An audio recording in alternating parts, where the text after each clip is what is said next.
আসসালামু আলাইকুম। আজ বৃহস্পতিবার 11 ডিসেম্বর 2025। আমন্ত্রণ ফ্রেন্ডলি মোবাইল প্রবাস টাইম বুলেটিনে আপনাদের সাথে আছি আমি সাইমা ইসলাম। শুরুতেই জানাবো শিরোনাম। ওমানে প্রবাসী চালকদের জন্য বড় সুখবর। ফটোগ্রাফি ওয়ার্ল্ড কাপে 2 বিভাগে চ্যাম্পিয়ন ওমান। মালয়েশিয়ায় বাংলাদেশি সহ 56 অভিবাসী গ্রেপ্তার। যুক্তরাষ্ট্রের নতুন গোল্ড কার্ড ভিসা চালু করলেন ট্রাম্প। ওমান ভারত প্রতিরক্ষা সহযোগিতায় নতুন অধ্যায়, ভারতকে দেওয়া হচ্ছে 20টিরও বেশি জাগুয়ার যুদ্ধ বিমান। দর্শক দেখছিলেন শিরোনাম, এবারে পুরো খবর। ওমানের সেরা রেট দিচ্ছে বাংলাদেশি প্রতিষ্ঠান গালফ এক্সচেঞ্জ। প্রিয়জনকে টাকা পাঠাতে আজই আসুন আমাদের যে কোনো ব্রাঞ্চে অথবা কল করুন স্ক্রিনে দেয়া নাম্বারে। গালফ এক্সচেঞ্জ, বাংলাদেশিদের প্রিয় এক্সচেঞ্জ। ওমানে পরিবহন সংক্রান্ত জরিমানায় নতুন ছাড় কর্মসূচি ঘোষণা করেছে পরিবহন, যোগাযোগ ও তথ্য প্রযুক্তি মন্ত্রণালয়। 18 ফেব্রুয়ারি 2025-এর আগে যে কোনো নিয়ম ভঙ্গের জন্য ট্যাক্সি ও হালকা যান চালক 100% ছাড় পাবেন। ছোট ও মাঝারি ব্যবসা 70% এবং বড় কোম্পানি 50% ছাড় পেয়ে বাকি টাকা 6 কিস্তিতে পরিশোধ করতে পারবেন। ওমানের পরিবহন সংক্রান্ত জরিমানা কিস্তিতে পরিশোধের সুযোগ। ওমানের পরিবহন, যোগাযোগ ও তথ্য প্রযুক্তি মন্ত্রণালয় ঘোষণা করেছে 18 ফেব্রুয়ারি 2025-এর আগে যে কোনো পরিবহন সংক্রান্ত নিয়ম ভঙ্গের জন্য আরোপিত জরিমানার সুবিধার নতুন ছাড় কর্মসূচি। এই উদ্যোগের আওতায় ট্যাক্সি মালিক ও হালকা পরিবহন যান চালক সহ ব্যক্তিরা তাদের সকল জমা জরিমানা থেকে 100% ছাড় পাবেন। ছোট ও মাঝারি ব্যবসা প্রতিষ্ঠান 70% ছাড় পাবেন। বাকি পরিমাণ তারা 6 মাসের কিস্তিতে পরিশোধ করতে পারবেন। বড় কোম্পানিগুলিও 50% ছাড় পাবেন এবং বাকি টাকা 6 কিস্তিতে পরিশোধের সুযোগ পাবেন। মন্ত্রণালয় জানিয়েছে, এই পদক্ষেপটি পরিবহন খাতের উপর আর্থিক চাপ কমাতে এবং নিয়মিতভাবে তাদের কার্যক্রম ঠিক রাখার জন্য উৎসাহিত করতে নেওয়া হয়েছে। এছাড়া যারা 1 বছর ধরে তাদের ব্যবসায়িক নিবন্ধন স্থগিত বা বাতিল রয়েছে, তাদের সমস্ত জরিমানা একেবারে মওকুফ করা হবে। প্রবাসীদের জন্য নির্মাণ হচ্ছে দেশের প্রথম স্মার্ট সিটি, যেখানে থাকছে স্কুল, মসজিদ, হাসপাতাল, সুইমিং পুল, হেলিপ্যাড, জিম, পাঠাগার, সুপারমার্কেট, শিশু পার্ক সহ সকল নাগরিক সুবিধা। মালিকানা শেয়ার মাত্র 5 লাখ টাকা। প্লাটিনাম ইনভেস্টরদের জন্য ঢাকা বিমানবন্দরে ভিআইপি প্রোটোকল সুবিধা। বিস্তারিত জানতে যোগাযোগ করুন স্ক্রিনে দেয়া হোয়াটসঅ্যাপ বা ইমো নাম্বারে। 42তম ফিয়াব আন্তর্জাতিক ফটোগ্রাফি বিয়েনালে কিশোর ও যুব 2 বিভাগে চ্যাম্পিয়ন হয়েছে ওমান। 16 বছরের নিচে বিভাগে তারা 402 পয়েন্ট এবং 25 বছরের নিচের বিভাগে 348 পয়েন্ট পেয়ে প্রথম স্থান অর্জন করে। ব্যক্তিগত ইভেন্টেও সিলভার ও ব্রোঞ্জ সহ উল্লেখযোগ্য সাফল্য এসেছে তরুণ ফটোগ্রাফারদের ঝুলিতে, যা দেশের শিল্পমান ও সৃজনশীলতার শক্ত অবস্থানকে আরও দৃঢ় করেছে। ওমানের তরুণ ফটোগ্রাফাররা 42তম ফিয়াব আন্তর্জাতিক ফটোগ্রাফি বিয়েনালে 2টি ক্যাটাগরিতে বিশ্ব জয় করেছে। 16 বছরের নিচে যুব বিভাগে 402 পয়েন্ট এবং 25 বছরের নিচে যুব বিভাগে 348 পয়েন্ট নিয়ে তারা প্রথম স্থান অধিকার করেছে। ব্যক্তিগত অর্জনে আমির বিন মুহসিন আল হাজরি পেয়েছেন সিলভার, লায়ন বিনতে সুলতান আল বাতাসি ও ইয়াসিন বিন মুহসিন আল হাজরি পেয়েছেন ব্রোঞ্জ। 25 বছরের নিচে ওহাব বিন ইব্রাহিম আল কিন্দি সিলভার পদক লাভ করেছেন। ওমানের সংস্কৃতি, ক্রীড়া ও যুব মন্ত্রণালয় তরুণদের সৃজনশীলতা সমর্থন ও আন্তর্জাতিক মঞ্চে আরও অংশগ্রহণ নিশ্চিত করার জন্য কাজ করছে। এই জয়ে দেশটির তরুণ প্রতিভা ও শিল্প মাধ্যমে ওমানের সুনাম আরও বৃদ্ধি পেয়েছে। نودلز عماني هذه أول مرة أسمعها. خليني يربى بسم الله. تعرفوا إيش هذا؟ هذا النودلز اختراع عماني اسمه أميرة. طبعا يجي في الكرتونة 40 حبة، وتخيلوا السعر 3 ريال ونص بس. তেলেঙ্গানা প্রদেশের সকাল থেকে সন্ধ্যা পর্যন্ত পরিচালিত 2 দফা অভিযানে 56 জন অভিবাসীকে গ্রেপ্তার করেছে মালয়েশিয়ার ইমিগ্রেশন বিভাগ।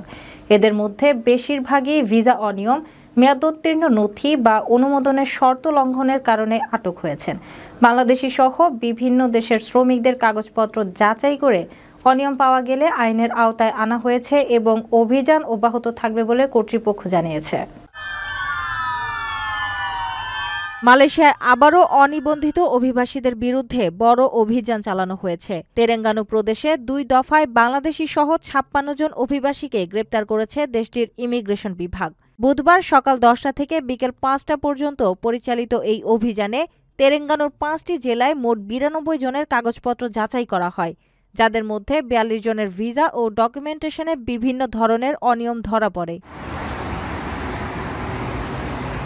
প্রথম ধাপে কুয়ালা নিরুস, কুয়ালা তেলেঙ্গানা ও সেতিও জেলার 7টি নির্মাণ সাইটে তল্লাশি চালিয়ে 42 জন বাংলাদেশি শ্রমিককে আটক করা হয়। ইমিগ্রেশন আইন 1952/63 অনুযায়ী তাদের বিরুদ্ধে বিভিন্ন ধারায় মামলা করা হয়েছে। গ্রেপ্তারদের মধ্যে 27 জন পারমিট বা ভিসার শর্ত লঙ্ঘনের, 13 জন বৈধ ভ্রমণ নথি না থাকার এবং 2 জন অনুমোদিত সময়ের বেশি অবস্থানের দায়ে আটক হয়েছেন। পরবর্তী আইনি প্রক্রিয়ার জন্য সবাইকে আজিল ইমিগ্রেশন ডিপোতে পাঠানো হয়েছে। দ্বিতীয় ধাপে কুয়ালা তেলেঙ্গানা, মারাং ও দুঙ্গন জেলার 10টি স্থানে সাঁড়াশি অভিযান চালানো হয়। এতে আরও 14 জন অভিবাসীকে গ্রেপ্তার করা হয়, যাদের মধ্যে বাংলাদেশ ও ইন্দোনেশিয়ার থেকে 5 জন, থাইল্যান্ডের 3 জন এবং মিয়ানমারের 1 জন রয়েছেন। গ্রেপ্তারকৃতদের বয়স 23 থেকে 49 বছরের মধ্যে।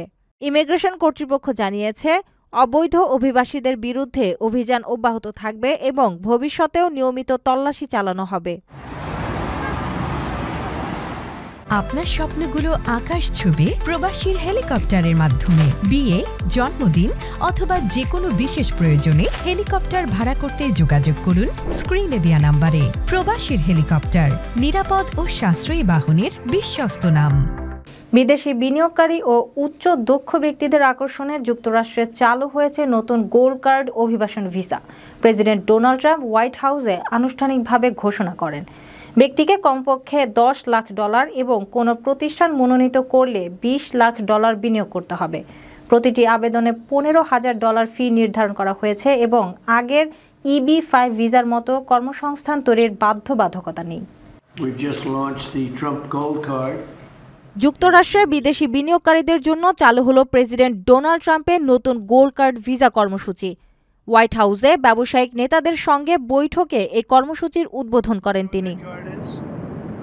এই কার্ড পেতে ব্যক্তিকে বিনিয়োগ করতে হবে $10 লাখ আর কোনো কোম্পানি মনোনীত ব্যক্তির ক্ষেত্রে লাগবে $20 লাখ। প্রতিটি আবেদনে নির্ধারণ করা হয়েছে $15,000 যাচাইকরণ ফি। ট্রাম্প দাবি করেছেন, নতুন এই ব্যবস্থা যুক্তরাষ্ট্রে বিনিয়োগ বাড়ানোর পাশাপাশি বিশ্বের শীর্ষ মেধাবীদের আকর্ষণ করবে। আগের EB-5 ভিসার মতো কর্মসংস্থান সৃষ্টির বাধ্যতামূলক শর্ত এখানে নেই। কর্মসূচিটি মূলত ধনী ও উচ্চ দক্ষ বিদেশিদের যুক্তরাষ্ট্রে আনার জন্য নতুন ধরনের গোল্ডেন ভিসা মডেল, যেটি যুক্তরাজ্য, কানাডা ও অস্ট্রেলিয়ার মতো দেশগুলোতেও প্রচলিত। প্রেসিডেন্ট ট্রাম্পের আশা, এই কর্মসূচির মাধ্যমে যুক্তরাষ্ট্র কিছু অসাধারণ মানুষ পাবে এবং ব্যবসা বাণিজ্য আরও সমৃদ্ধ হবে। আকর্ষণীয় রেট ও দারুণ সব ডাটা বান্ডেল পেতে আজই ব্যবহার করুন ফ্রেন্ডলি সিম।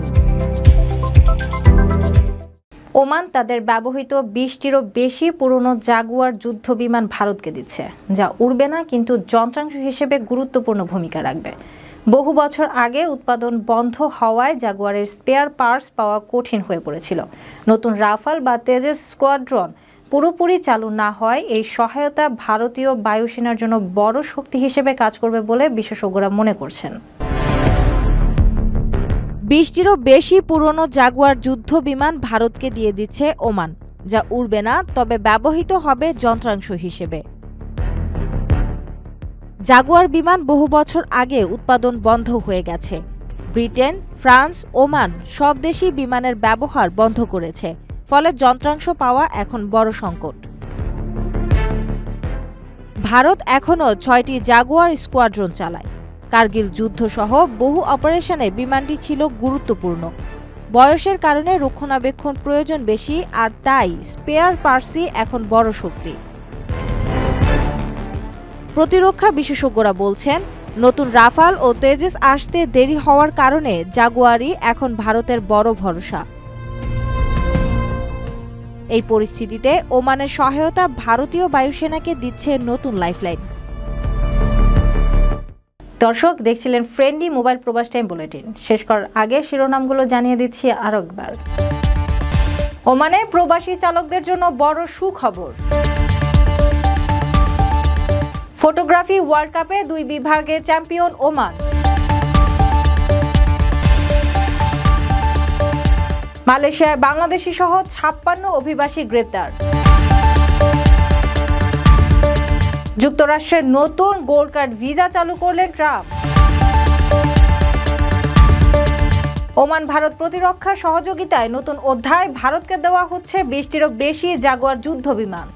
এই ছিল ফ্রেন্ডলি মোবাইল প্রবাস টাইম বুলেটিনের আজকের আয়োজনে। প্রবাসের সর্বশেষ সংবাদ পেতে ভিজিট করুন probastime.com, সাবস্ক্রাইব করুন আমাদের ইউটিউব চ্যানেল এবং চোখ রাখুন ফেসবুক পেজে।